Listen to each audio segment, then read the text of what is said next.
Bonjour à tous, veuillez me faire savoir de quel pays vous regardez, et prenez votre mouchoir, mon histoire va vous faire pleurer. Je m'appelle Madame Grace Thompson, et j'ai 60 ans. Veuillez vous abonner à ma chaîne avant que je continue. Si quelqu'un m'avait dit que l'enfant pour lequel j'ai saigné, pour lequel j'ai souffert, pour lequel j'ai prié, et que j'ai élevé seul me tendrait un jour une valise en disant « Tu peux soit servir ma fiancée, soit quitter ma maison en silence », je lui aurais giflé le visage pour avoir insulté l'intégrité de mon fils. Mais j'étais là, à la merci de mon unique enfant, Daniel.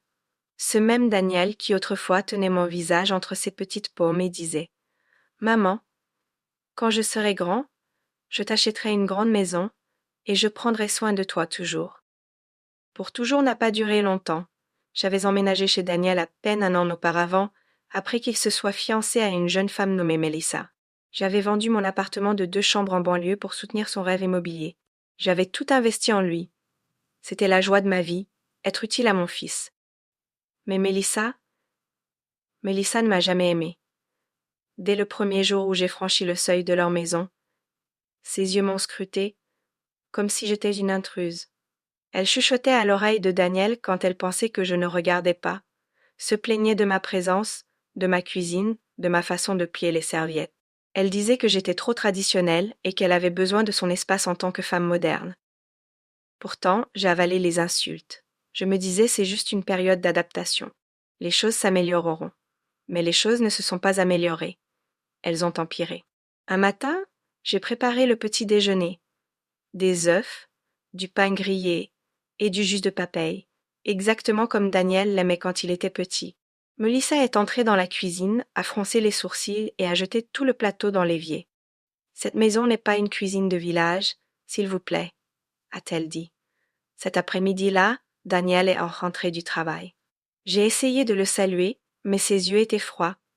Il m'a fait asseoir et m'a dit calmement « Maman, Melissa se sent mal à l'aise avec ta façon de gérer les choses ici. Elle dit qu'elle a l'impression que tu essaies de contrôler la maison. » Mes lèvres tremblaient.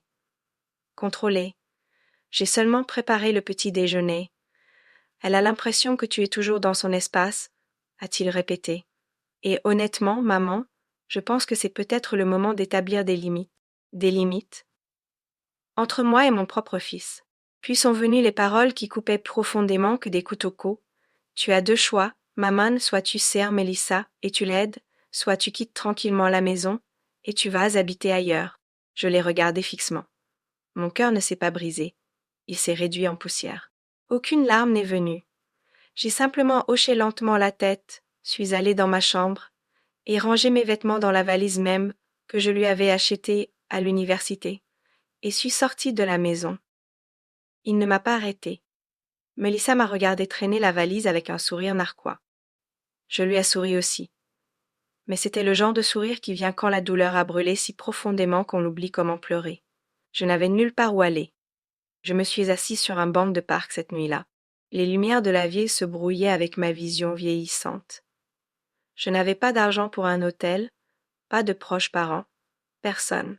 La femme qui autrefois avait des invités faisant la queue à sa porte, pour des conseils, n'avait maintenant nulle part où poser sa tête. Mais Dieu a envoyé un ange. Son nom était Linda, une jeune infirmière qui passait par le parc en rentrant chez elle. Elle m'a remarqué, est passée, puis est revenue. « Madame, ça va ?» a-t-elle demandé. J'ai souri, le genre de sourire qui cache la faim et l'humiliation. « Oui, ma chérie. J'attends juste quelqu'un. » Elle a hoché la tête, mais n'est pas partie. Elle m'a apporté de l'eau. S'est assise à côté de moi. Puis a finalement dit « Madame, venez avec moi, s'il vous plaît. Vous ressemblez à ma défunte mère. » Je ne peux pas simplement m'en aller. Cette nuit-là, j'ai dormi dans une chambre chaude avec des draps propres et j'ai mangé de la nourriture pour laquelle je n'ai pas eu à mendier. Linda et sa mère veuve, Margaret, m'ont accueilli comme si j'étais de la famille, mais mon cœur souffrait, chaque jour. Pas pour un abri, pas pour de la nourriture, mais pour Daniel, mon fils unique. Le garçon qui avait promis le monde, qui me traitait maintenant comme une invitée dans sa vie. Je ne l'ai jamais appelé, et il ne m'a jamais appelé, jusqu'à 2 semaines plus tard. Un matin tranquille, alors que je pliais le linge de Linda, mon téléphone a sonné. Daniel. J'ai fixé l'écran pendant longtemps avant de répondre.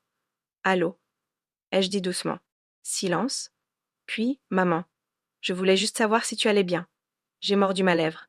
Je vais bien, Daniel. Il a hésité. Mélissa a dit que nous avons peut-être été trop durs.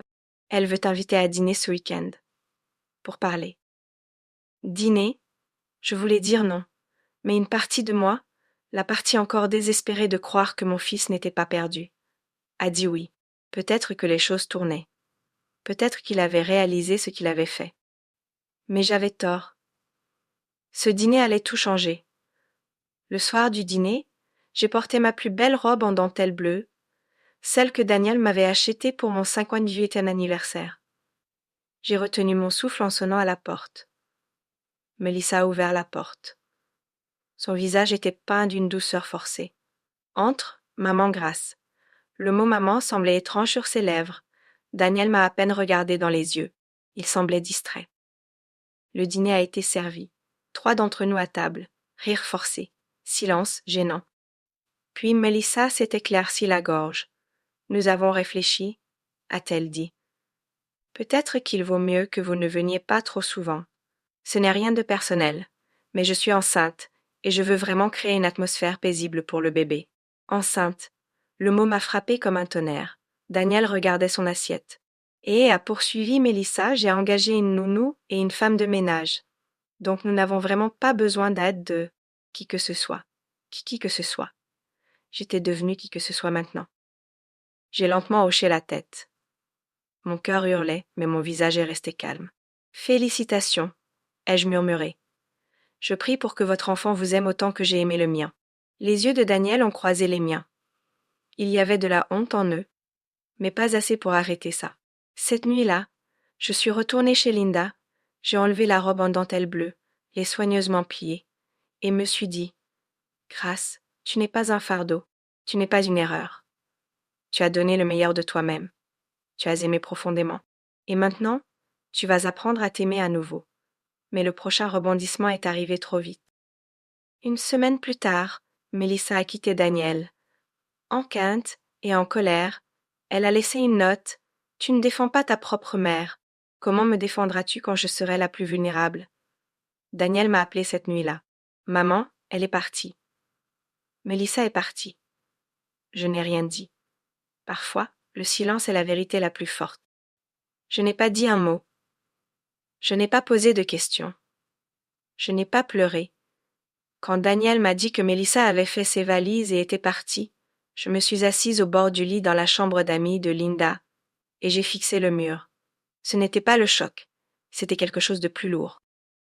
Plus lourd que la trahison. Plus lourd que le pardon. C'était le genre de douleur qui ne se montrait pas sur le visage, mais brûlait dans les os.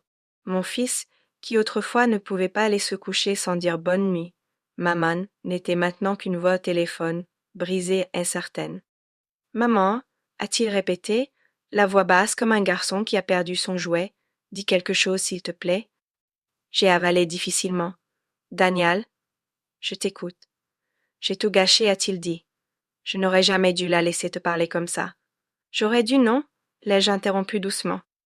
Tu aurais dû te souvenir de qui je suis pour toi.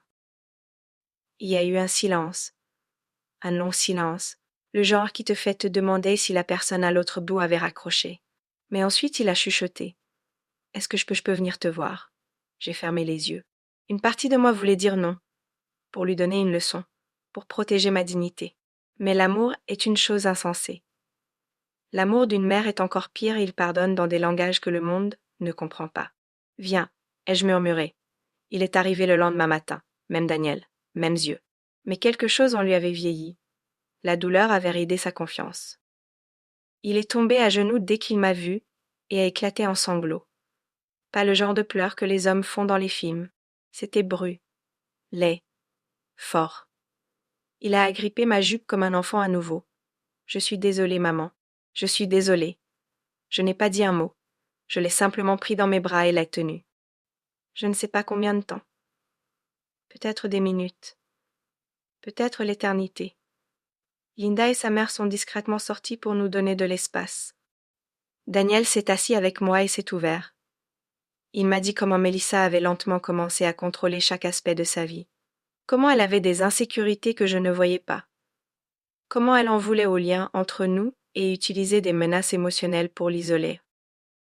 Elle m'a fait sentir que te choisir signifiait la perdre, a-t-il dit. Et j'ai mal choisi? J'ai faiblement souri. Ce n'est pas à propos d'elle, Daniel. C'est à propos de toi. Il a cligné des yeux. Tu ne l'as pas seulement laissé me traiter de cette façon, ai-je dit lentement. Tu es devenu un étranger dans ton propre cœur.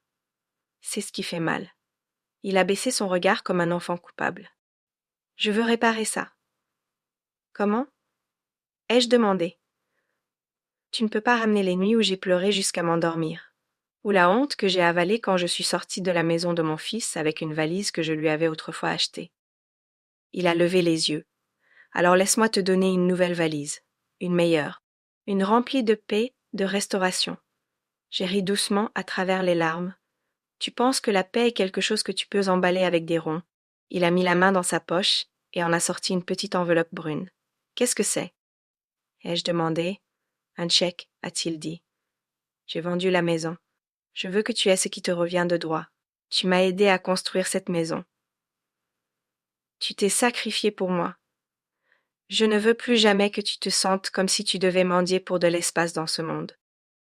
Je n'ai pas touché l'enveloppe, pas par orgueil, mais par douleur. Je ne voulais pas ton argent, Daniel, ai-je dit. Je voulais ton respect. Et à ce moment-là, il s'est effondré à nouveau. Mais cette fois, je ne l'ai pas tenu. Il devait rester assis dans sa honte un peu plus longtemps.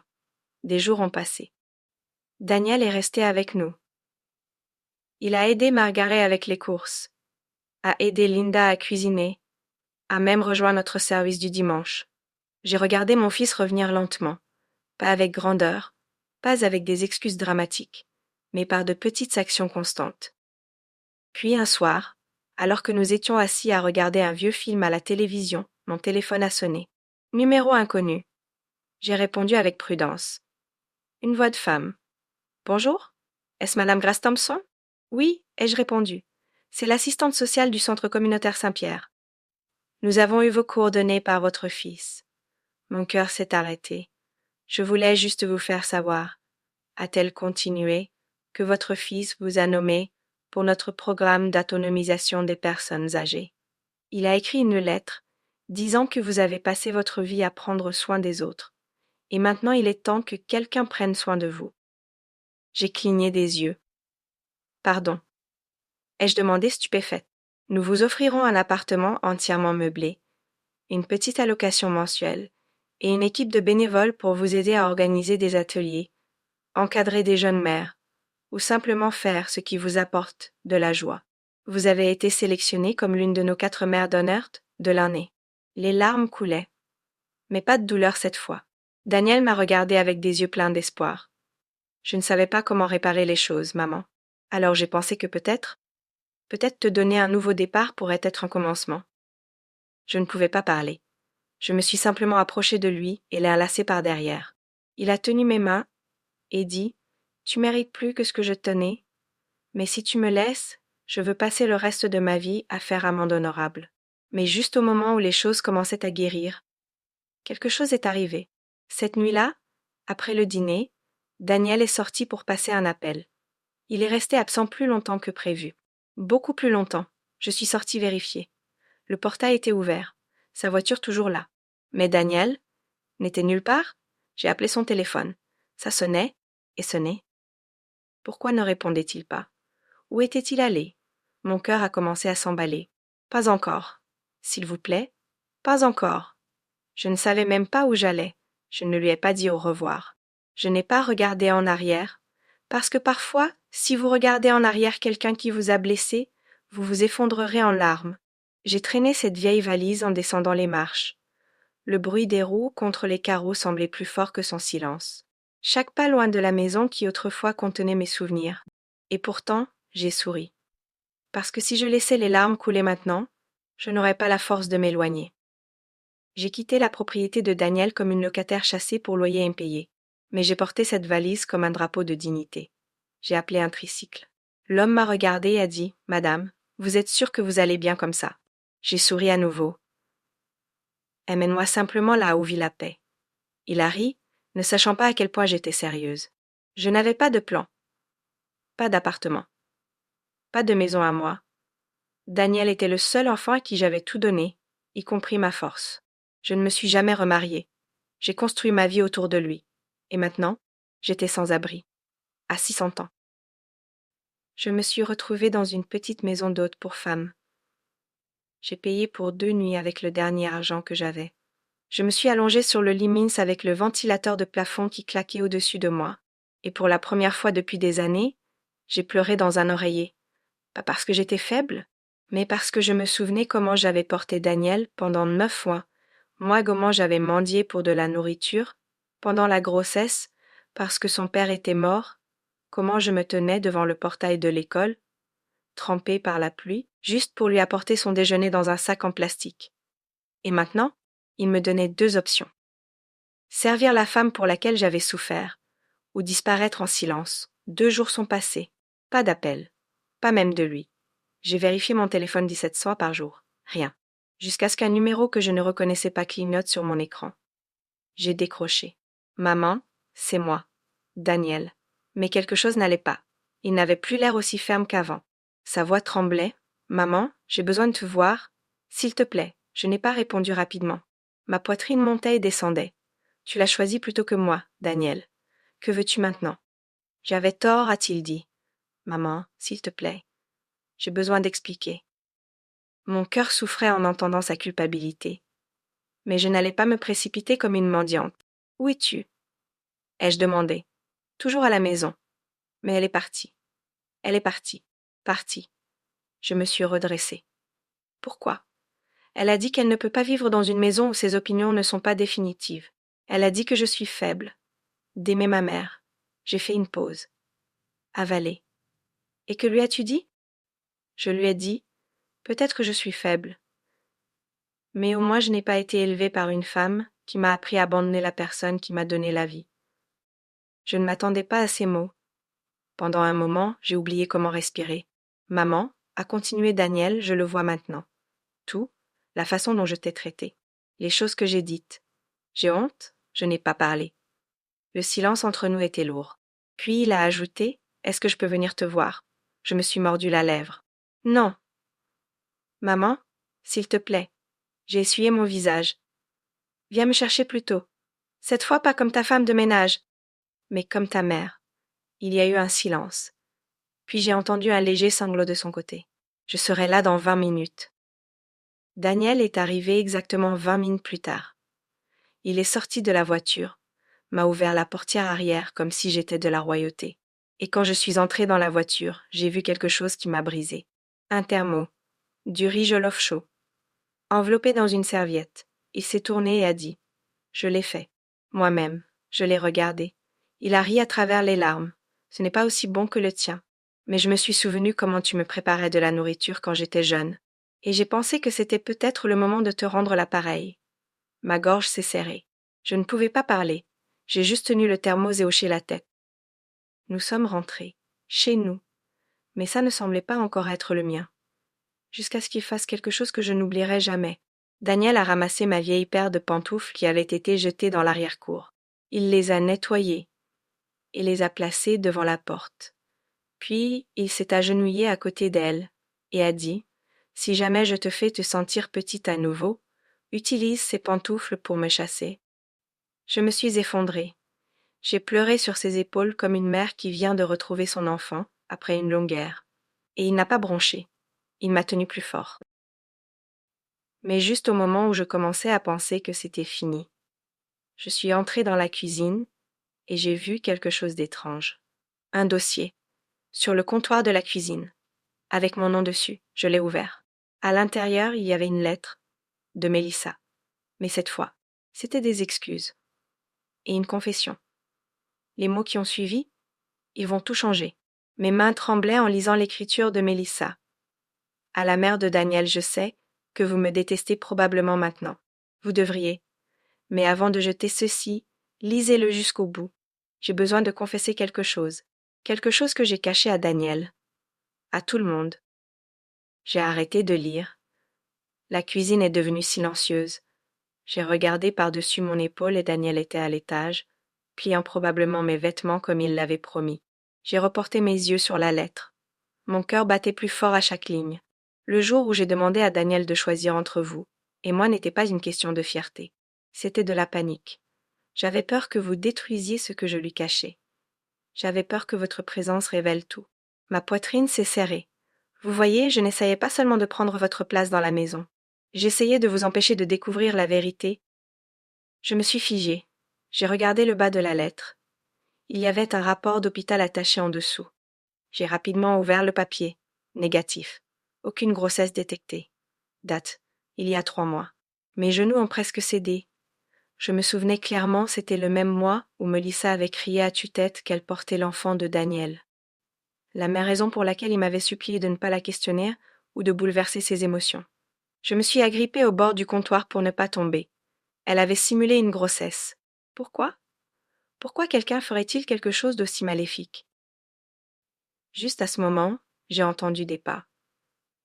Daniel. J'ai rapidement plié la lettre et l'ai glissée sous le plateau d'assiette. Il est entré, souriant. Maman, la chambre est prête. J'ai changé les draps. Tu peux vérifier si c'est bien. J'ai forcé un sourire. Merci, mon fils. Il a commencé à me raconter comment il a annulé la fête de fiançailles, comment il avait supprimé toutes ses photos des réseaux sociaux. Il était excité et libre. Mais je ne l'écoutais pas pleinement. J'étais bloquée sur cette pensée. Et si elle revient?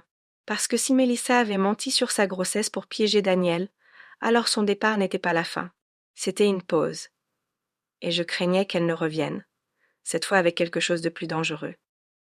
Plus tard cette nuit-là, allongée sur mon lit, j'ai sorti à nouveau la lettre et lu le reste. Je n'en voulais pas à Daniel.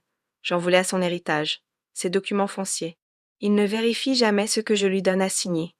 Votre présence dans cette maison ruinait mes plans. C'est pourquoi je lui ai donné les 2 options.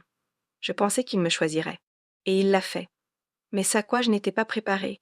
J'ai commencé à faire des cauchemars. J'ai vu ma propre mère pleurer. C'est à ce moment que j'ai su que je devais partir, avant de ruiner l'âme de votre fils pour toujours. Elle a terminé par « Ne montrez pas cette lettre à Daniel. Laissez-le penser que je suis partie par fierté. Il n'a pas besoin de connaître la profondeur de mon mal. Laissez-le être libre. Vous méritez son amour. » J'ai plié lentement le papier. Mes yeux brûlaient de larmes. Comment guérir d'une trahison qui ne vous était même pas destinée, mais qui a quand même brisé votre foyer? Le lendemain, Daniel a proposé de m'emmener faire des courses. Maman, réapprovisionnons la maison. Je veux que tu aies tout ce que tu aimes. À partir de 0. Il souriait à nouveau, comme un fils. Mais alors que je le regardais conduire et parler comme si tout allait bien, mon cœur se noyait dans un secret que je ne pouvais pas partager. Devrais-je le lui dire? Ou le protéger?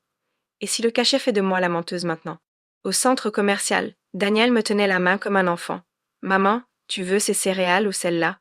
J'ai pointé au hasard, distraite. C'est alors que je l'ai vue. Melissa, 2 allées plus loin.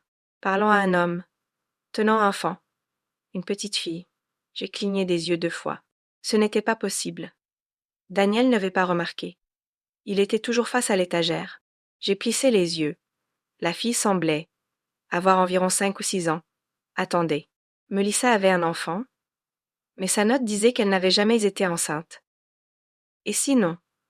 Non. Cet enfant ne pouvait pas être celui de Daniel. Ils ne se connaissaient pas depuis si longtemps. Mais alors pourquoi Melissa la portait-elle comme une fille? Je suis restée figée, en observant. Puis quelque chose d'autre m'a frappée. L'homme à côté d'elle, il lui tenait la taille. Melissa riait, comme si elle n'avait pas presque détruit la vie de mon fils. Et cet homme? Je l'avais déjà vu. Oui, le jour où elle était venue chez nous pour la première fois. Il l'avait déposée dans une voiture rouge. Elle avait dit que c'était son cousin, mais ce n'était pas ainsi que les cousins se tenaient. J'ai discrètement haleté. La vérité a frappé comme un tonnerre.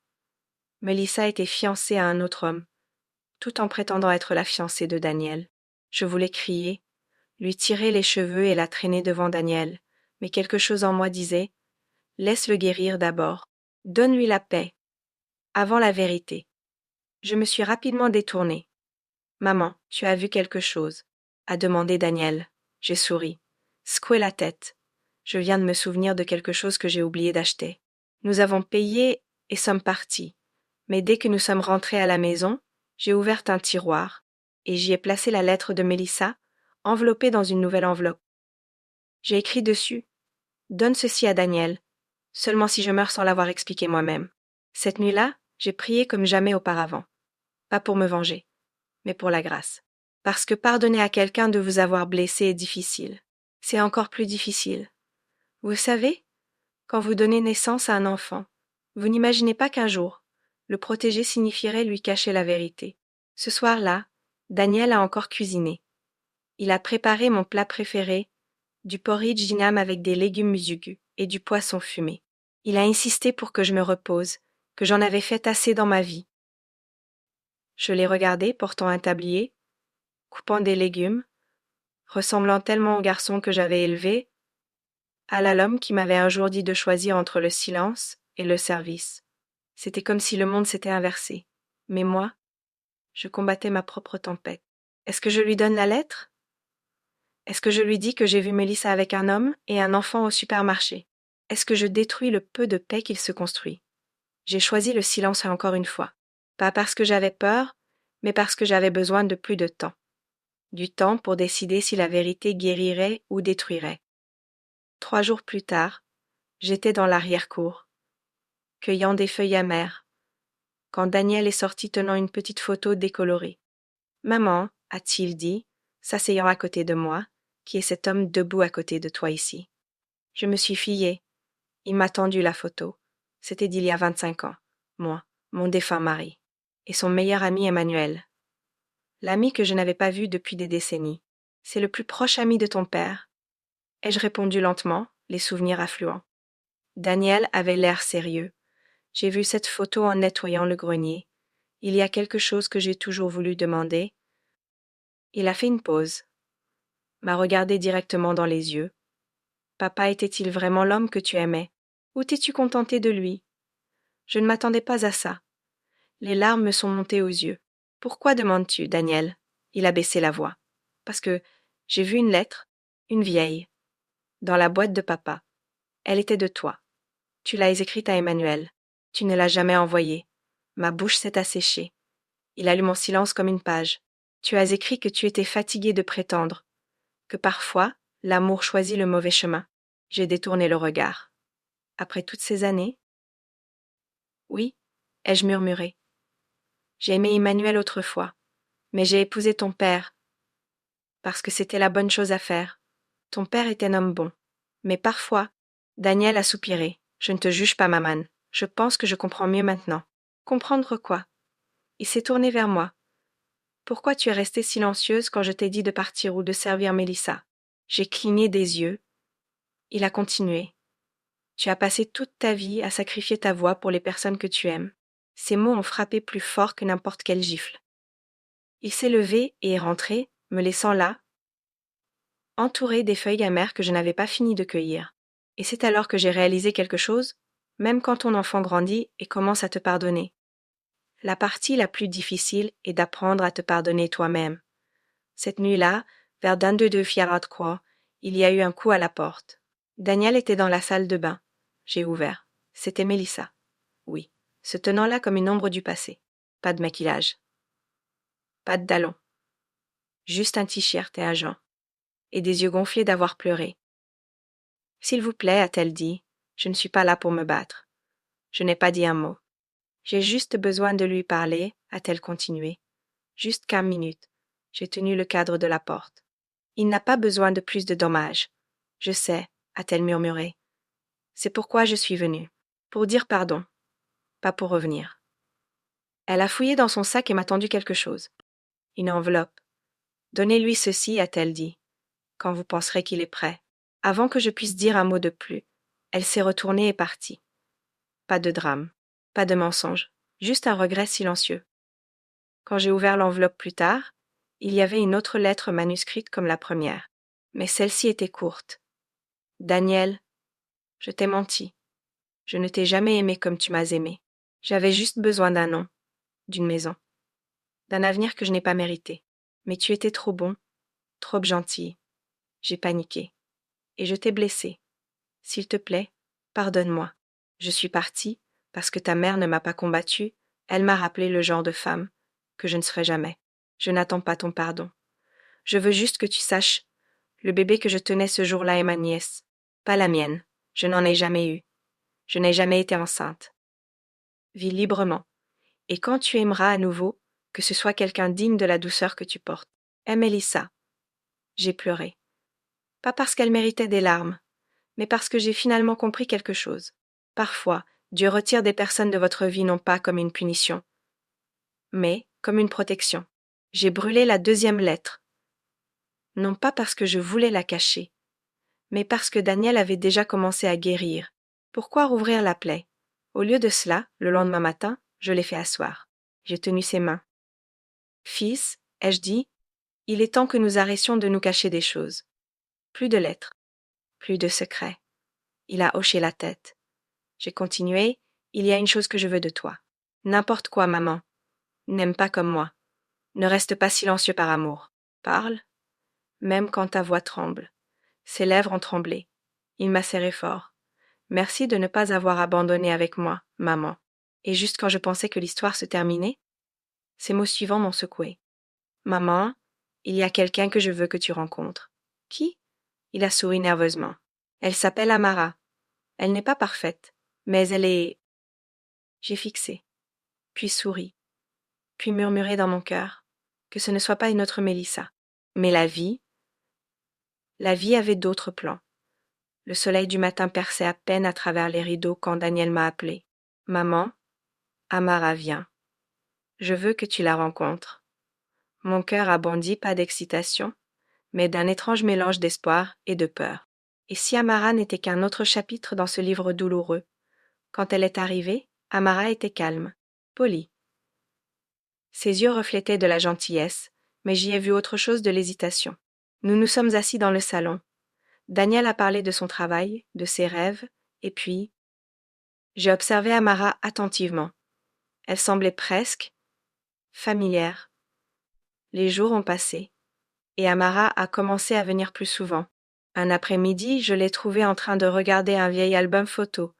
Elle s'est arrêtée sur une photo, une version plus jeune de moi, souriant à côté d'une femme à laquelle je n'avais pas pensé depuis des années. « Qui est-ce » a-t-elle demandé doucement. « C'était tante Esther, » ai-je dit. Amara hochait la tête, mais n'a pas dit plus. Cette nuit-là, Daniel m'a appelé depuis son bureau, la voix urgente. « Maman, j'ai besoin que tu viennes à l'hôpital. Maintenant. » En me précipitant à l'hôpital, mon esprit s'emballait. Que s'était-il passé? Quand je suis arrivée, Daniel faisait les 100 pas, pâle. « Je suis désolée de te faire venir ici, » a-t-il dit. Mais Amara s'est effondrée. Je l'ai trouvée dans une petite chambre, les yeux fermés, respirant faiblement. Les médecins ont parlé de stress et d'épuisement. Mais la vérité était quelque chose de plus profond n'allait pas. Dans les jours qui ont suivi, j'ai aidé à prendre soin d'Amara. Elle m'a confié qu'elle avait une maladie chronique qu'elle avait cachée à Daniel, craignant que cela ne l'éloigne. Sa vulnérabilité a brisé quelque chose en moi, pas seulement pour elle, mais pour Daniel qui tombait amoureux de quelqu'un de si fragile. Puis est venu le rebondissement auquel je ne m'attendais pas. Un soir, en aidant Amara dans la cuisine, elle a sorti une vieille enveloppe de son sac. « S'il vous plaît, ne dites pas encore ceci à Daniel, » a-t-elle dit. À l'intérieur, il y avait une lettre. Elle m'était adressée. De sa part. Son écriture tremblante, elle a écrit « Chère Madame Johnson, je sais que vous ne me connaissez pas bien, mais j'ai entendu des histoires sur vous à four, de histoires de force, de sacrifice et d'amour. Je voulais vous dire la vérité avant que votre fils ne tombe plus profondément amoureux de quelqu'un comme moi, qu'important un passé auquel je ne peux échapper. Il y a des années, j'étais proche de Mélissa, plus proche que quiconque ne le savait. Nous étions amis, jusqu'à ce qu'elle me trahisse. Elle a utilisé mon nom pour couvrir ses mensonges, y compris la fausse grossesse. Je suis désolée si ma présence a apporté de la douleur. S'il vous plaît, pardonnez-moi, et sachez que je veux aimer votre fils honnêtement sans ombre entre nous. Sincèrement, Amara. » Ma tête tournait. Combien de mensonges étaient enchevêtrés dans cette histoire? Le fantôme de Mélissa semblait atteindre à travers les mots d'Amara, traînant le passé dans le présent. Cette nuit-là, Daniel a demandé « Maman, qu'est-ce qu'elle a dit ?» J'ai hésité, puis lui ai dit la vérité. Son visage est devenu pâle. Pourquoi ne me l'a-t-elle pas dit? Peut-être qu'elle avait peur, ai-je dit doucement. Au fil des jours qui se transformaient en semaines, la santé d'Amara s'affaiblissait. L'amour entre elle et Daniel s'approfondissait, mais l'ombre du passé de Mélissa aussi. Puis, le plus grand choc est venu un soir pluvieux. Daniel est venu me voir, les yeux rouges, la voix brisée. Maman, j'ai trouvé quelque chose dans les affaires de Mélissa. Une petite boîte. À l'intérieur un collier, gravé avec une date, notre anniversaire de mariage, et une note. Voici ce que je voulais voler à votre famille, pas votre terre ou votre argent, mais votre bonheur. Daniel m'a regardé, des larmes coulant. Je pensais en avoir fini avec elle, mais elle a laissé des morceaux d'elle-même partout, comme du poison dans les racines d'un arbre. J'ai pris ses mains. Phil, tu n'es pas seul. Mais à l'intérieur, mon cœur hurlait combien de douleurs allions de douleurs, supportées avant de guérir. C'était un matin froid quand Daniel m'a appelé, la voix à peine stable. Maman, j'ai besoin de ton aide. Je vais à l'ancien appartement de Mélissa. J'ai senti mon cœur s'effondrer. Le passé avait des griffes, et il nous tirait en arrière. Je lui ai dit, sois prudent. Daniel, il a promis qu'il le serait. Mais alors que j'étais assise seule, les souvenirs du cœur brisé de mon fils se heurtaient aux ombres des mensonges de Mélissa. Des heures plus tard, Daniel est revenu avec une boîte, poussiéreuse et bien fermée. Il avait l'air épuisé, mais ses yeux étaient féroces de détermination. Qu'y a-t-il à l'intérieur, fils? Il a doucement secoué la boîte. Des réponses. Nous nous sommes assis à la table de la cuisine. Avec un tournevis emprunté à un voisin, je l'ai aidé à forcer la boîte. À l'intérieur, nous avons trouvé une pile de lettres, des photos et un petit carnet avec l'écriture de Mélissa. Les lettres étaient de Mélissa à un homme inconnu. Des lettres d'amour remplies de promesses et d'excuses. Mais quelque chose clochait. Les dates chevauchaient les premières années de Daniel. Mes mains tremblaient. Mélissa aurait-elle pu cacher ce secret si longtemps? Le carnet en révélait davantage. Ses confessions, ses peurs, et un aveu glaçant. Je n'ai jamais voulu blesser Daniel, mais j'avais peur. J'étais seule, et j'avais besoin de la vie de quelqu'un d'autre pour survivre. La voix de Daniel s'est brisée. Pourquoi ne m'as-tu rien dit de tout ça, maman? J'ai regardé dans ses yeux, fatigués et à vif. Parce que parfois, te protéger signifie porter la douleur seule. Cette nuit-là, je n'ai pas pu dormir. Mon esprit était rempli de questions. Combien de mensonges s'étaient tissés dans la vie de mon fils? Et combien de temps pourrait-il encore porter ce fardeau? Le lendemain matin, Daniel a pris une décision. J'ai besoin de parler à Mélissa. Une dernière fois, je l'ai supplié de reconsidérer. Mais, maman, j'ai besoin de clôture. Des jours plus tard, Daniel est revenu. Son visage était pâle, ses mains tremblantes. Elle est partie, a-t-il murmuré. Partie? Oui. Elle a laissé une note. Il m'a tendu un papier plié. Son écriture était désordonnée, désespérée. Daniel, je suis désolée pour tout. Je ne peux pas faire face à la douleur que j'ai causée. S'il te plaît, pardonne-moi et vis la vie que je n'ai jamais pu te donner. Les larmes coulaient de mes yeux. Pas pour Mélissa, mais pour mon fils qui a perdu une mère de toutes les façons qui comptaient. Des semaines ont passé. Daniel s'est renfermé sur lui-même, et j'ai vu le poids de son chagrin. Un soir, il m'a regardé, la voix se brisant. Maman, pourquoi ai-je dû choisir entre toi et Mélissa? Pourquoi l'amour ne pouvait-il pas être simple? J'ai serré sa main fermement. L'amour n'est jamais simple, fils, mais ça vaut la peine de se battre pour. Juste quand je pensais que la tempête était terminée, le téléphone a sonné. La voix d'un inconnu a dit « Daniel n'est pas en sécurité. Il surveille. » Mon cœur s'est arrêté. Qui était-il? Et qu'est-ce que Daniel avait à voir avec ça? J'ai regardé ma valise. J'étais prête à partir à nouveau. Mais cette fois, je ne fuyais pas la douleur. Je courais vers la protection. Cette nuit-là, je n'ai pas pu dormir. Je me suis assise au bord du lit, valise toujours emballée, les yeux fixés sur la porte comme si j'attendais qu'un fantôme entre. Je continuais à entendre la voix de l'étranger encore et encore. Daniel n'est pas en sécurité. Il surveille. Qui était-il? Et que voulait-il de mon fils? Je voulais réveiller Daniel et lui poser des questions, mais quelque chose me disait de ne pas le faire. Il en avait assez traversé. Au lieu de cela, je me suis faufilée jusqu'à sa chambre. Il dormait, mais agité. La sueur brillait sur son front, et il marmonnait dans son sommeil. Un mot a percé le silence comme un couteau. Mélissa, j'ai reculé le cœur dans la gorge. Même maintenant, elle le hantait. Même après sa lettre d'adieu, son ombre n'avait pas quitté notre maison. Et peut-être qu'elle n'allait pas le faire. Le lendemain matin, j'ai préparé le petit déjeuner, mais Daniel n'est pas descendu. Je suis montée et ai doucement frappé à sa porte. Daniel? Pas de réponse. Je l'ai poussé. Son lit était froid. Sa valise disparue. Et à sa place, une autre lettre, cette fois adressée à moi. Maman, je suis désolée de partir sans te le dire, mais je devais aller trouver la vérité. Je sais qu'il y a plus dans l'histoire de Mélissa, plus que ce que nous avons trouvé dans cette boîte. S'il te plaît, ne t'inquiète pas pour moi. Je promets que j'irai bien. Si quelque chose arrive, va voir Père Anthony. Il sait tout. Je t'aime. Mes genoux ont cédé. Père Anthony, ce nom n'avait pas été prononcé depuis des années. Pas depuis le jour où le père de Daniel est mort dans ce mystérieux accident de voiture, une autre tragédie que personne n'a jamais expliquée. Père Anthony était le prêtre qui a enterré mon mari, et l'homme qui m'a dit de protéger Daniel du feu auquel son père n'a pas pu échapper. Je n'ai pas perdu de temps. Je me suis changée en quelque chose de chaud, j'ai pris mon sac à main, et j'ai appelé un taxi. Alors que le taxi traversait la ville, je regardais par la fenêtre observant le monde devenir flou, tandis que mon esprit assemblait un puzzle que je n'avais jamais demandé. L'église du père Anthony était vieille mais toujours debout, une ombre de paix dans une ville pleine de secrets. Il était dans le jardin quand je suis arrivée, arrosant des roses de ses mains tremblantes. Il a levé les yeux et son visage s'est affaissé. « Vous avez gardé le garçon trop près ?» a-t-il dit avant même que je parle. Maintenant ils le veulent. Ma voix s'est brisée. Qui sont-ils, père? Il a regardé autour de lui, puis m'a fait signe de le suivre à l'intérieur de la chapelle. Il a fermé la porte derrière nous, puis a murmuré des mots que je n'aurais jamais pensé entendre de ma vie.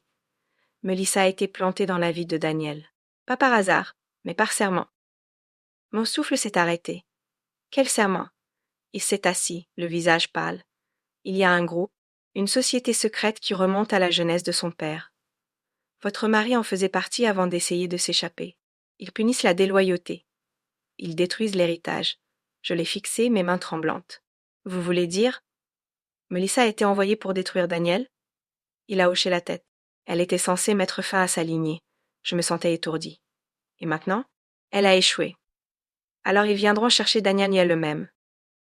La chapelle est devenue silencieuse. Trop silencieuse. Puis, Sreyas. Le vitrail derrière nous s'est brisé, et une pierre est entrée, enveloppée dans du papier. J'ai crié et me suis baissée alors que Père Anthony se précipitait vers le papier. Il l'a ouvert lentement. Son visage est devenu blanc. Il me l'a tendu. Écrit à l'encre rouge, vous avez été avertis. Elle approche un effouaille, si n'est pas une fenêtre. Daniel y est à nues. J'ai saisi ma poitrine. Les larmes montaient, mais la rage brûlait plus profondément que la peur. Ils avaient touché à tout ce que j'aimais. Mais ils ont oublié quelque chose, je n'ai plus rien à perdre. Je me suis assise dans le bureau du père Anthony, la lettre tremblant encore dans ma main. Mais il ne s'agissait plus de menaces mystérieuses. Il s'agissait de Daniel, d'un jeune homme encore en deuil d'une femme qui était partie avec trop de réponses et pas assez de courage. « Où est mon fils, père ?» ai-je demandé doucement. Père Anthony a soupiré. Il m'a appelé, oui, mais il n'a pas dit où il allait. Seulement qu'il avait besoin de temps. J'ai détourné le regard, me mordant les lèvres pour ne pas pleurer. Du temps et de l'espace. Ai-je murmuré, mais de qui? Pas de vous, a répondu le prêtre, de sa douleur. Je suis rentrée dans une maison vide. Le silence était assourdissant. L'odeur de Daniel imprégnait encore la veste qu'il avait laissée. Ses chaussures étaient encore près de la porte. Mais la maison ne ressemblait plus à un foyer, parce qu'un foyer n'est pas fait de briques et de fenêtres. Un foyer, c'est le son de quelqu'un qui respire dans la pièce d'à côté. 2 jours ont passé. Pas d'appel. 3 jours. Rien. J'ai essayé de l'appeler téléphone éteint. J'ai essayé son ami Michael. Il ne l'avait pas vu non plus. Je suis retournée à l'appartement de Mélissa, au cas où. Vide. Propre. Comme si personne n'y avait jamais vécu. Puis le 4e jour, j'ai entendu le portail grincer. J'ai descendu les escaliers si vite que j'ai failli manquer une marche. Il était là. Daniel. Cheveux en désordre, visage pâle. et yeux rouges comme quelqu'un qui n'avait pas dormi. Il m'a regardé et s'est effondré dans mes bras. Je suis retournée sur sa tombe, a-t-il murmuré. Quoi? Je vais juste besoin de lui parler, même si elle est partie. Je pensais que ça m'aiderait. Je pensais que ça me donnerait la paix. Je l'ai serré contre moi. Qu'as-tu ressenti? Il s'est légèrement écarté, la voix tremblante. Je n'ai rien ressenti, maman, et c'est ce qui m'a fait le plus peur. Nous sommes restés assis en silence pendant longtemps. Puis il a finalement dit « Je ne pense pas l'avoir jamais vraiment connue, pas la vraie elle. » J'étais amoureux d'une idée. J'ai caressé ses cheveux. C'est ça le chagrin d'amour.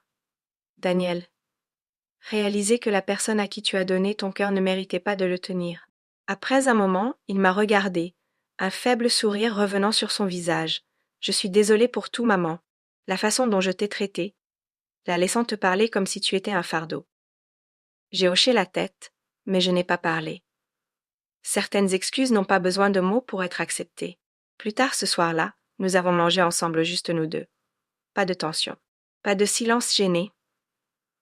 Juste une mère et son fils qui avaient tous deux été meurtris par l'amour de différentes façons. Mais la paix a une drôle de façon de cacher de nouveaux problèmes. Car alors que nous débarrassions la table, Daniel s'est tourné vers moi et a dit « Maman, Mélissa n'est pas la seule qui gardait des secrets. » Je me suis fiée. « Que veux-tu dire ?» Il a mis la main dans sa poche et en a sorti une vieille photo. Une femme, avec un enfant, et debout à côté d'eux, le père de Daniel. Où as-tu trouvé ça? Ai-je demandé. Je l'ai trouvé derrière le miroir de Mélissa, glissé dans un livre. Elle avait entouré le visage de la femme. Écrit les mots, elle sait tout. Je me suis appuyée contre la table, le cœur battant. Cette femme, son visage semblait familier, trop familier, et puis ça m'a frappée. Elle travaillait avec mon mari, comme son assistante personnelle. Daniel m'a fixée. Est-ce que papa t'a déjà trompé? J'ai cligné rapidement des yeux, refusant de pleurer. Nous avions des problèmes, Daniel. Mais je ne sais pas s'il a jamais balmé ce garçon sur la photo. Il m'a regardé. Maman, il me ressemble. Je suis restée figuée. Si c'était ce que Mélissa entendait par une autre vie, alors peut-être que la trahison la plus profonde n'était pas la sienne. Peut-être que ça avait commencé bien avant même qu'elle n'arrive. Peut-être que le fantôme que Daniel poursuivait. J'ai fixé la photo dans la main de Daniel comme si c'était un fantôme qui venait de murmurer mon nom. La femme à côté de mon défunt mari, l'enfant devant eux. Non, ce n'était pas possible.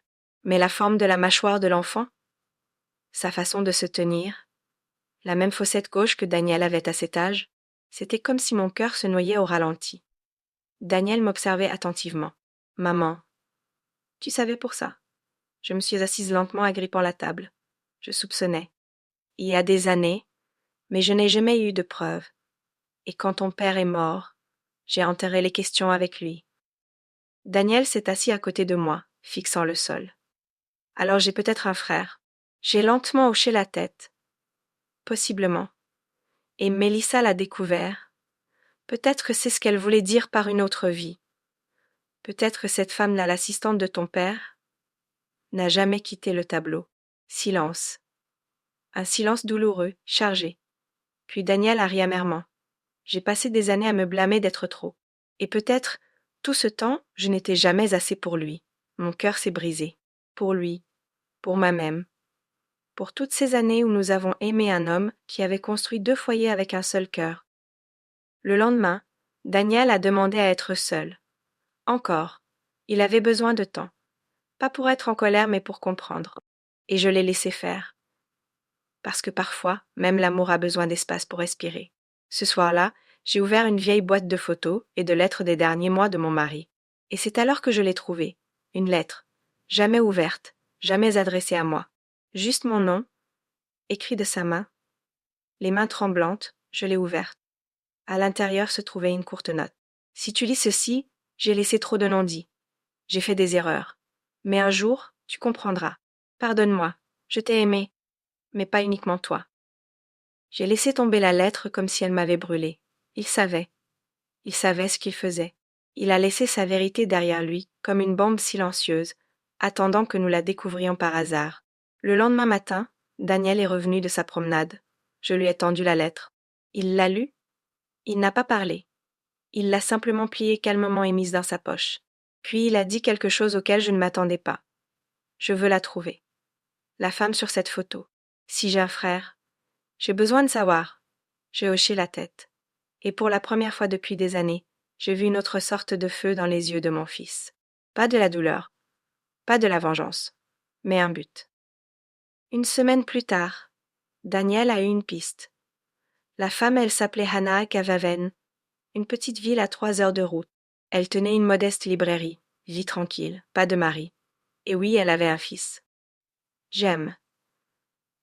24 ans. Daniel m'a regardé.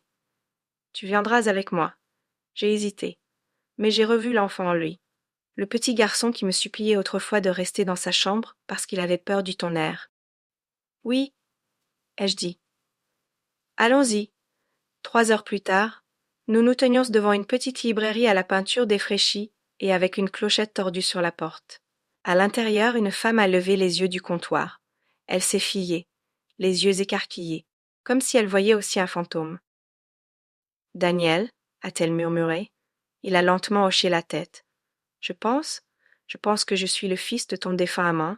Elle s'est brisée. Les larmes ont jailli de ses yeux alors qu'elle contournait le comptoir. Elle ne l'a pas touché. Elle a juste fixé son visage comme si c'était quelque chose de sacré et d'interdit. Puis elle a murmuré « Il m'a dit que tu ne saurais jamais. » Juste à ce moment, quelqu'un est sorti de l'arrière. Un grand jeune homme, peau claire, cheveux bouclés, la même mâchoire. Il nous a regardés avec confusion. « Maman, qui sont-ils » Elle s'est tournée lentement vers lui. « J'aime. » La pièce était immobile. James est resté figé. Les yeux d'Anna étaient humides. Daniel fixait simplement le garçon qui pourrait partager son sang. Je me tenais à côté de mon fils. Pas comme une mère blessée, mais comme une femme dont le cœur avait affronté des tempêtes, et qui avait quand même choisi de rester debout. Je ne savais pas, a dit James, sa voix douce, incertaine. Je n'ai jamais su que j'avais un frère. Daniel a faiblement souri, bien que ses yeux étaient ailleurs. Anna a tressailli. Daniel l'a regardé, mais sa voix ne tremblait pas. Est-ce qu'il t'aimait? Elle a lentement hoché la tête. Oui, dans l'ombre, en silence, mais oui. Nous sommes restés assis dans sa petite boutique pendant des heures. Les histoires ont coulé comme la pluie. Daniel écoutait. Jem posait des questions. Et j'observais. J'observais les fils du même homme tisser des liens à partir de ce qu'il avait laissé derrière des morceaux de lui-même répartis entre deux femmes qui n'ont jamais pu se faire face. Jusqu'à maintenant. Quand nous nous sommes levés pour partir, Jem s'est approché de moi. Il a pris ma main. « Je suis désolé, a-t-il dit, sa voix se brisant. « Pourquoi? D'exister dans un secret qui t'a blessé. » Je l'ai attiré dans mes bras. « Tu n'es pas le secret. Tu es le résultat des choix d'un homme. Ne porte pas sa honte. » Il a sangloté dans mes bras, et je l'ai tenu comme j'avais tenu Daniel autrefois, avant que le temps et les femmes et les choix ne l'éloignent. De retour à la maison était silencieuse. Mais quelque chose en Daniel avait changé. Il n'a pas beaucoup parlé cette nuit-là. Mais je l'ai vu s'agenouiller près de son lit, tête baissée son garçon demandant pardon non pas avec des mots, mais avec le silence du regret. Le lendemain matin, il est venu dans ma chambre. « Maman, on peut parler. » J'ai hoché la tête. Il s'est assis au bord de mon lit, la lumière du soleil traçant sa mâchoire, maintenant marquée par la maturité et la douleur. « J'ai été un mauvais fils, » a-t-il commencé. Non, j'ai essayé d'interrompre, mais il a levé doucement la main. « Laisse-moi finir. Je t'ai demandé de servir Mélissa. Je t'ai demandé de t'incliner dans une maison que tu as construite. J'ai laissé une femme te faire sentir petite sous ton propre toit. Je t'ai laissé faire. » Sa voix s'est brisée. « Maman, je t'ai fait défaut. » Les larmes se sont accumulées dans mes yeux. Il a pris mes mains. Je pensais que l'amour devait être bruyant. Mais maintenant je sais l'amour et ce que tu as fait, tranquillement. Chaque année, chaque sacrifice, chaque nuit sans sommeil pour laquelle je n'ai jamais dit merci. Il s'est mis à genoux devant moi. « Je suis désolée, maman. S'il te plaît, pardonne-moi. » Je l'ai pris dans mes bras comme lorsqu'il était petit. « Mon fils, » ai-je murmuré. « Je t'ai pardonné le jour où je suis partie. Pas parce que tu avais raison, mais parce que je savais que la vie t'enseignerait ce que je ne pouvais pas dire. Il a pleuré sur mon épaule. Des semaines ont passé. Mélissa n'est jamais revenue. Elle a envoyé ses affaires par coursier et a laissé une simple note. Daniel, j'ai besoin de me retrouver. Nous n'étions jamais vraiment prêts. Pas d'explication.